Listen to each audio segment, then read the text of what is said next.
Notre invité, médecin, psychiatre et député de Strasbourg, Martine Vonner, bonjour. Bonjour. Vous faites partie du groupe Écologie, Démocratie, Solidarité à l'Assemblée. Vous étiez membre de La République En Marche jusqu'à début mai, mais vous avez été exclu du parti présidentiel pour avoir voté contre le plan de déconfinement du gouvernement.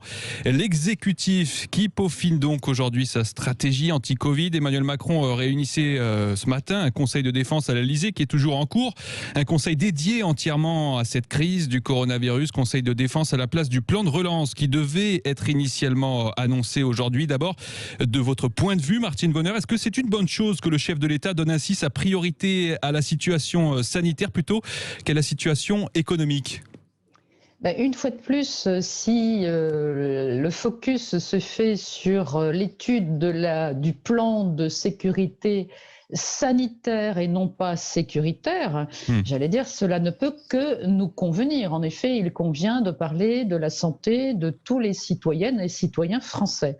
Par contre, de quoi parlons-nous ? Aujourd'hui, et malheureusement trop souvent dans les médias, on entend parler de flambée de contaminés, de contamination, alors qu'il s'agit d'une augmentation du dénombrement de cas positifs. Mais ça, nous pouvons nous en réjouir parce que de plus en plus de personnes ont la possibilité de se faire dépister. Une fois qu'on est dépisté, j'allais dire, vous pouvez être positif, je peux être positif, mais pour autant, parlons-nous de personnes malades ?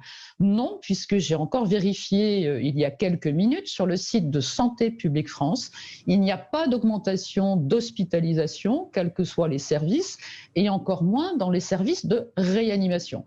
Donc arrêtons une fois de plus d'entretenir cette peur. Oui, il va falloir, j'allais dire, continuer à être prudent, et nous allons sans doute revenir ensemble sur cette question du port du masque pour tout le monde. Être prudent ne veut pas être continuer à faire peur, et d'autant plus qu'en tant que psychiatre, je suis très attentive aussi aux chiffres et aux flambées de personnes qui aujourd'hui font des tentatives de suicide. Et en cette rentrée, je suis extrêmement inquiète sur la santé mentale, la santé psychique de nos concitoyens, parce que dans cette morosité, beaucoup plus qu'une morosité, une rentrée économique qui va être absolument inquiétante, les personnes vont mal. Donc il faut peser le bénéfice-risque de toutes les mesures stratégiques qui sont en train d'être prises et que le gouvernement tente de nous imposer, notamment en matière de privation de liberté fondamentale. Et je pense qu'il faut absolument qu'on revienne là-dessus.